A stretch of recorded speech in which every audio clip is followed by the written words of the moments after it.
오늘 은혜 받으신 하나님의 말씀은 우리 누가복음 9장 28절입니다. 누가복음 9장 28절. 누가복음 9장 28절에서부터 36절인데 우리 다 같이 합독하도록 하겠습니다.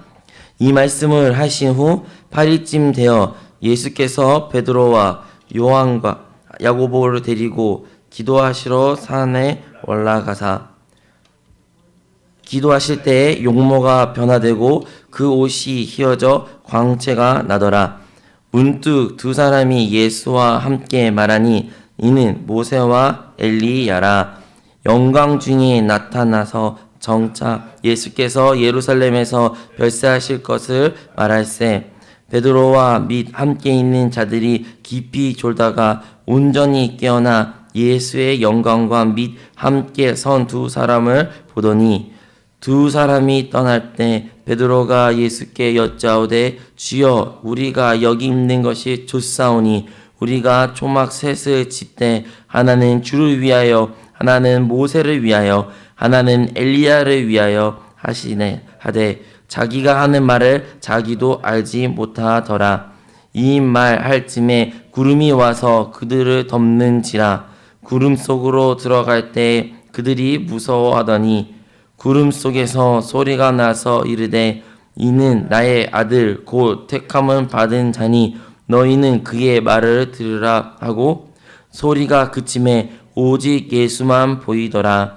제자들이 잠잠하여 본 것을 무엇이든지 그때 아무에게도 이르지 아니하니라. 아멘. 오늘 누가복음 9장 28절에서 36절 말씀을 가지고 여러분의 나누실 설교의 말씀은 그의 말을 들으라입니다. 우리가 믿는 하나님은 참으로 놀라우신 분이십니다. 우리가 믿는 하나님은 다름 아니라 말씀하시는 하나님이십니다. 이 세상 가운데 많은 우상들이 세워졌고 하나님이라고 지칭하는 그 많은 것들이 있지만 그들은 말을 하지 않습니다. 말을 하지 못합니다. 석고상이나 돌이나 아니면 우리가 알고 있는 많은 것들이 있지만 그것들은 사람들의 피조물로 만들었기 때문에 그는 말할 수가 없는 것입니다. 하지만 우리 살아계신 하나님께서는 말씀하시는 분이십니다. 하나님께서는 창세기 1장에서부터 그리고 이 세상을 창조하실 때부터 말씀을 하셨습니다. 그는 말씀으로 하나님께서 이 지구를 그리고 우리가 살아가는 이 세상을 만드시고 우리 사람도 하나님의 말씀으로 만든 줄로 믿습니다. 그렇게 하나님의 말씀하신 분이지만 또한 하나님은 놀라우신 분은 들으시는 분이십니다. 우리는 흔히 하나님을 말씀하신 분이라고 많이 생각하고 그 말씀을 사모할 때가 있습니다. 물론 오늘 우리가 읽은 성경 본문, 이 성경 전체가 하나님의 말씀이시고 우리에게 구약에게 그리고 많은 우리 믿음의 조상들에게 하나님의 말씀들이 기록된 책입니다. 하지만 하나님이 말씀하신 것보다 더 많이 하신 것은 그들의 말들을 들으시고 그들의 말을 청취하셨다는 것입니다. 욥기서를 우리가 너무나 잘 알고 있습니다. 이 욥기서는 어떠한 책입니까? 책의 한 42장으로 구성된 욥기는 거기에서 29장이 욥과 그리고 친구들의 대화로 구성되어 있습니다. 어떻게 보면 4분의 3이 넘는 분량이 사람들이 말하는 이야기고 하나님은 그 이야기를 묵묵히 들으십니다. 하나님의 마음을 가장 많이 알고 있는 욥기 친구인 아비후도 마찬가지로 많이 들었습니다. 그네 친구들이 그리고 욥이 서로 변론하고 싸우고 그런 모습인데도 불구하고 그는 끝까지 참고 인내하고 참 들었지만 결국에는 그들이 이야기하는 것이 도저히 납득이 안 가고 너무나도 답답해가지고 말하게 됩니다. 하지만 하나님께서는 그 아비 말한 것까지 끝까지 참으시고 그 다음에 하나님의 말씀을 그들에게 하게 되는 겁니다.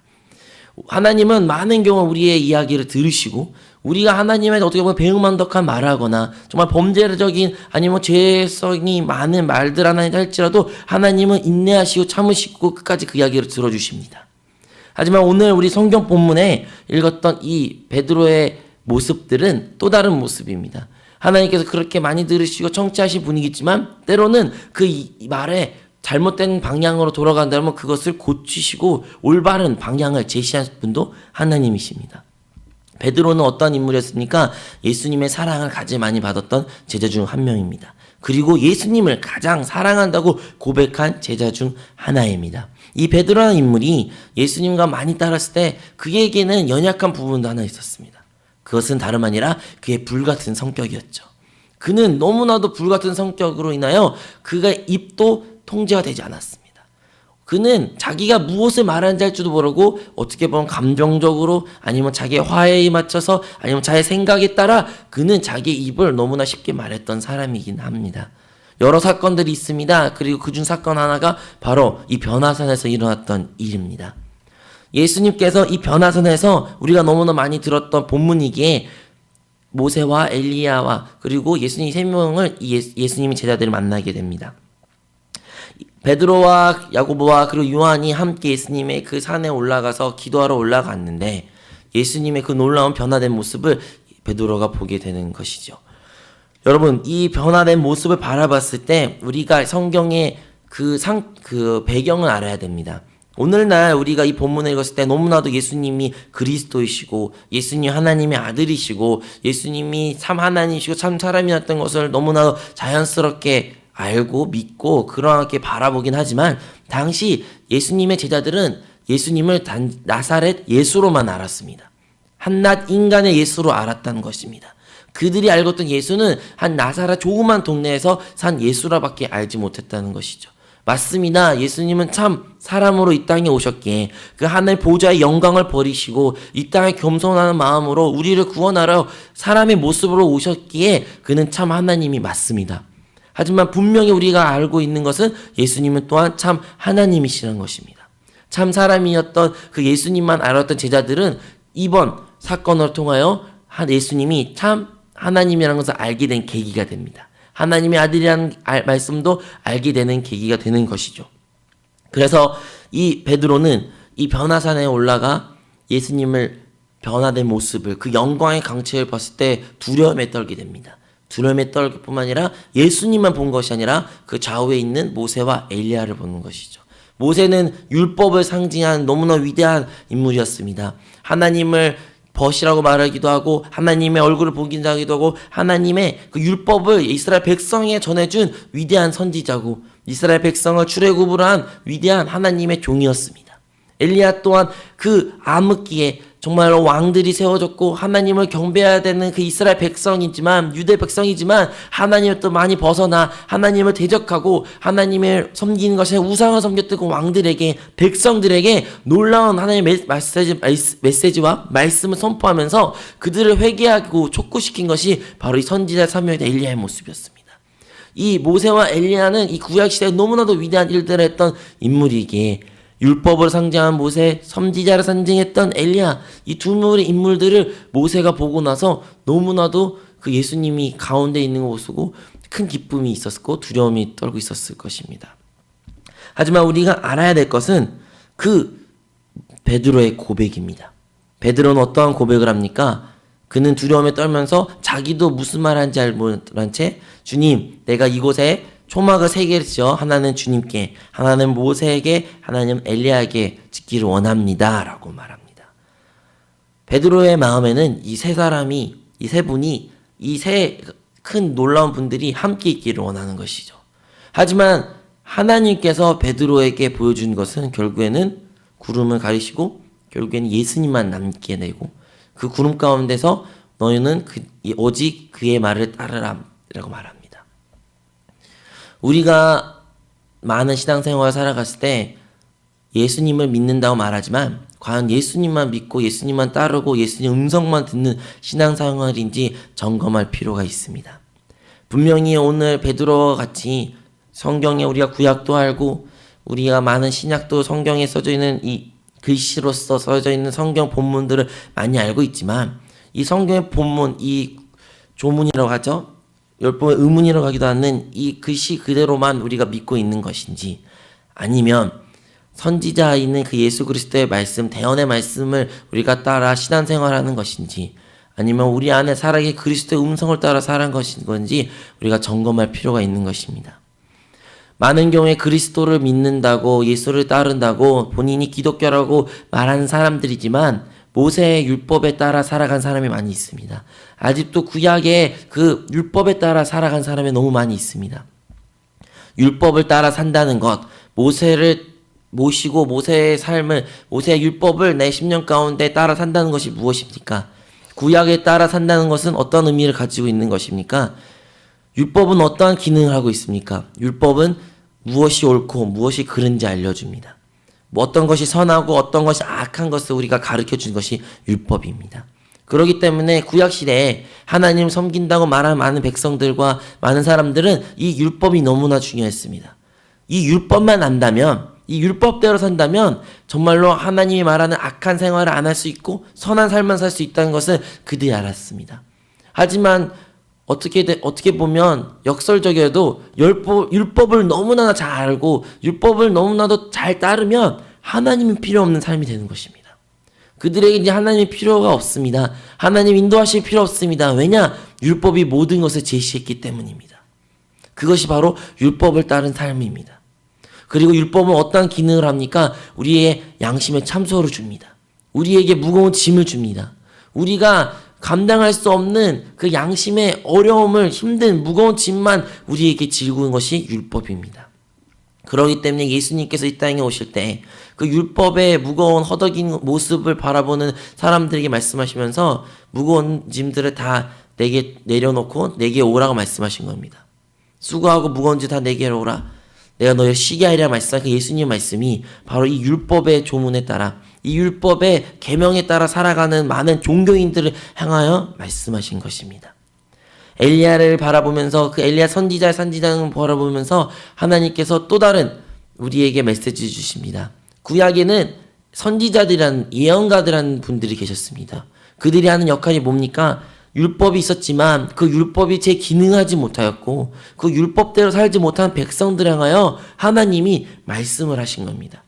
하나님의 택하신 사람을 통하여, 예언자를 통하여, 선지자를 통하여 백성들에게, 왕들에게 특별한 말씀을 하신 것이 바로 이 예언자, 선지자의 사명이었습니다.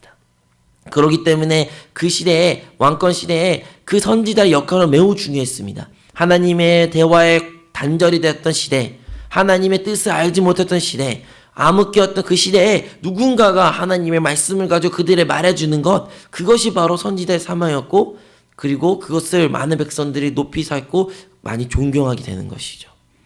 오늘날은 이 선지자 같은 분들은 어떤 분들입니까? 흔히 우리는 이제 목사님이나 아니면 설교하신 분들이나 전도사나 이렇게 주의 종들, 주의 사자들이라고 표현을 쓰긴 합니다. 맞습니다. 하지만 우리가 기억해야 될 것은 하나님의 말씀이 그 선지자에게만 말해줘서 시대는 이제 끝났습니다. 우리는 새 언약의 시대, 예수 그리스도가 오고 새 시대에 살아갑니다. 교회의 시대, 은혜의 시대에 살아가는 우리입니다. 우리가 기억해야 할 것은 하나님은 우리 안에, 거듭난 우리 영 안에 계시어 오늘도 우리 안에도 말씀하신다는 이 사실입니다. 아직도 많은 예수님 믿는다는 사람에서 하나님 음성을 듣고 싶어서, 하나님이 나한테 어떤 의미를 갖고 싶어가지고 많은 경우에 하나님께 기도하고 내주하신 그리스도의 음성에 따라 살아가는 것이 아니라 쉽게 너무나도 구약적인 방법으로 목사님이나 전도사님 찾아가서 목사님 나를 위해서 기도해 주시고 나 대신 그 기도에 대해 응답 받으시고 나한테 알려주십시오. 알려주면 내가 그대로 따르겠습니다. 목사님이 말씀해 주시면 그대로 제가 할게요. 이렇게 쉽게 말할 때가 있습니다. 또 어떤 모습들이 있습니까? 저기는 되게 유명한 목사님이 설교하시는데 하나님의 예언을 한대. 하나님의 뜻을 알려준대. 하나님이 치유가 일어난대. 우리 저 예배 가보자. 저 부흥회 가보자. 물론 그렇게 은혜의 예배의 자리에 사모한 마음은 너무 좋지만 그 중심은 무엇입니까? 아직도 선지자적 그 예언자를 사모하는 그러한 신앙생활은 아닙니까? 이곳 저곳 다니면서 이곳에서 음성을 듣지 못하면 다른 곳에 가서 음성을 들으려고 하고, 이 목사님이 나에게 하나님 말씀하신 것 같지 않으니까 나에게 하나님 말씀하실 것 같은 분을 찾아 돌아다니는 것이 아직도 이 은혜의 시대에, 교회 시대에, 새 언약의 시대에도 많은 성도들이 그렇게 돌아다니고 있습니다. 하지만 오늘 본문의 말씀처럼 하나님께서는 구름을 부르시고 베드로에게, 그 제자들에게 그 두 사람을 다 치워버리고 오직 예수님만 남기십니다. 우리가 살아가는 이 시대, 은혜의 시대는 오직 예수님만 남아야 되는 시대인 줄로 믿습니다. 오직 예수, 오직 그리스도만이 이 시대에 남아야 됩니다. 많은 교회 아직도 우리 신앙생활 가운데 이 옛 습관을 버리지 않을 때가 많습니다. 아직도 우리는 이 율법대로 살으려고 합니다. 율법의 가르침대로, 율법이 알려준 대로, 써져 있는 그 글자의 조문대로 우리 신앙생활을 유지하고 싶은 본능이 있습니다. 참을 수 없는 본능이죠. 이것을 우리가 왜 지키려고 합니까? 이것을 지키기만 한다면 나에게는 어떤 위로가 있을 것 같기도 하고 하나님의 축복받을 수 있다는 그런 막연한 믿음이 있습니다. 그리고 이것을 무기로 삼아 다른 사람들의 정죄하기도 합니다. 성경이 이렇게 써있는데 너는 왜 이렇게 살지 못하니? 나는 이렇게 신앙생활하는데 왜 너희는 이렇게 신앙생활하니? 과거에 내가 하나님을 봉사는 이렇게 했는데 왜 넌 이렇게 봉사하니? 이러하면서 우리는 이 율법의 조문에 따라 습관의 이 구습에 따라 다른 사람을 너무 쉽게 정죄하고 선하게 관점에서 다른 사람을 판단하기도 합니다. 아직도 교회 안에 다툼이 있습니까? 아직도 교회 안에서 서로의 정죄하고 서로를 미워하고 서로를 용납하고 사랑하고 받아들이는 것이 아니라 다른 사람을 밀쳐내고 나와 생각이 다르다는 이유로 파별을 만드는 그런 모습들이 있습니까? 그것은 아직도 구약의 모습, 율법대로 살아간 모습대로 살아가기 때문입니다. 오늘날 하나님께서는 그리스도가 우리의 참된 말씀이 되신 줄로 믿습니다. 그리스도가 참된 우리의 율법이 되시고 우리의 참된 성령의 생명의 법으로 역사하신 줄 믿습니다. 그렇기 때문에 그 모세의 과거의 영광은 이제 뒤로 한 채 참된 영광 대신 그리스도만이 우리 바라보기를 바랍니다. 아직도 여러분은 여러분 안에 살아계 그리스도의 음성에 기울이는 마음 가지고 계십니까? 혹이나 옛날에 이 선지자를 사모했던 그 많은 백성들, 이스라엘 제사들이나 아니면 예수님의 제자들처럼 선지자들의 그 예언적인 사모함이 아직도 여러분의 심령 가운데 혹이나 있습니까? 아직도 쉽게 목사님에게 아니면 전도사님에게 아니면 다른 누구에게 나의 신앙을 의지하고 그들이 가르쳐준 대로 그냥 따르는 그런 삶을 살고 계십니까? 목사님이나 선지자나 여러분을 도와주는 분이고 여러분을 하나님께 만나게 이끌어준 분은 맞습니다. 하지만 여러분이 하나님이 여러분의 삶을 인도하시는 이 사실을 절대로 잊어서는 안 됩니다. 그렇기 때문에 이 새벽에 나와 여러분이 기도하고 하나님께 부르짖을 때 무엇을 위하여 기도해야 될까요? 바로 여러분 안에 그 하나님의 음성을 듣기 위하여 기도해야 됩니다. 성령의 기름 부으심에 따라 순종할 수 있는 믿음을 달라고 기도해야 됩니다. 우리가 기도할 것은 바로 성령의 기름 부음입니다. 그렇기 때문에 오직 그리스도만 남는 이 변화산에서 우리가 기억할 것은 바로 주님만이 나의 삶 가운데 홀로 영광 받으셔야 되고 오직 주님만이 내가 바라봐야 될 분을 우리가 다 고백해야 될 줄로 믿습니다. 베드로의 고백을 기억하십시오. 주님, 여기가 좋사오니 초막 하나는 주님께, 초막 하나는 모세에게, 하나는 엘리야에게 내가 마련하겠습니다. 우리가 이러한 고백을 하는지 아닌지를 뒤돌아보기를 바랍니다. 예수님을 섭니다 말하면서 율법도 따르면서 율법적인 종교적인 모습을 살아가고 예수님을 따른다 말하면서 우리 안에 있는 성령의 인도하심 따라 사는 것이 아니라 어떤 다른 사람들의 말에 의지하고 그들에게 말하는 것을 따라 사는 삶, 다른 사람들의 말에 우리의 신앙이 움직이는 삶이 아니라 오직 우리 안에 그리스도, 우리 안에 내주에서 성령이 인도하심 받는 우리의 신앙생활이 되기를 바랍니다. 흔히 말합니다. 구약은 바로 그리스도를 보여주기 위한 하나의 그림자일 뿐이라고. 모세도 그 위대한 선지자 엘리야도 예수님 앞에, 그리스도 앞에 한낱 그림자에 불과합니다. 실체도 아니고 본체도 아니요 그림자에 불과합니다. 율법도 그러하여 선지나 예언도 그러합니다. 그렇기 때문에 사랑하는 성도 여러분, 우리는 그 그림자를 따라 살아가는 신앙생활이 아니라 오직 본체가 되시며 만유 되신 그리스도만을 바라보고 그리스도를 의지하는 우리 신앙생활이 되기를 바랍니다. 오늘의 본문 말씀처럼 너희는 그의 말을 따르라 라고 말합니다. 그의 말, 그리스도의 말, 예수의 말, 우리 안에 성령님께서 그 기름 부음을 통하여 오늘도 이 새벽 예배를 나오신 여러분에게 말씀해 주실 줄로 믿습니다. 그 말씀이 여러분 신령 가운데 울릴 때에 여러분 그 말씀에 순종하고 따라갈 때 하나님의 놀라운 축복이 여러분 삶 가운데 함께 할 줄로 믿습니다. 기도하겠습니다. 하나님 아버지 감사드립니다. 하나님 그 변화산에서 만난 베드로의 고백이 우리의 삶 가운데 있었던 것을 뒤돌아보기를 원합니다. 예수님을 따른다는 삶은 살았지만 아직도 율법의 그 조문대로 혹은 예언자, 선지자 엘리야를 사모하는 마음으로만 살아간지 아닌지를 점검하기를 원합니다. 주여, 우리가 그런 그림자를 쫓았던 신앙생활이 있었다면 이 시간 주의 은혜를 베풀어 주시고 하나님의 긍휼하심을 베풀어 주사 모든 우리의 죄악들을 용서하여 주시옵소서. 그리하여 오직 우리 안에 살아계신 그리스도만이 성령의 기름 부음에 따라 순종할 수 있는 우리 모든 성도들이 되기를 원합니다. 이 새벽 예배를 통하여 성령께서 말씀하여 주시고 그리스도께서 우리의 삶을 인도하여 주시고 우리 모두가 그 그리스도의 인도함에 순종할 수 있는 믿음을 허락하여 주시옵소서. 예수 그리스도 이름으로 기도합니다.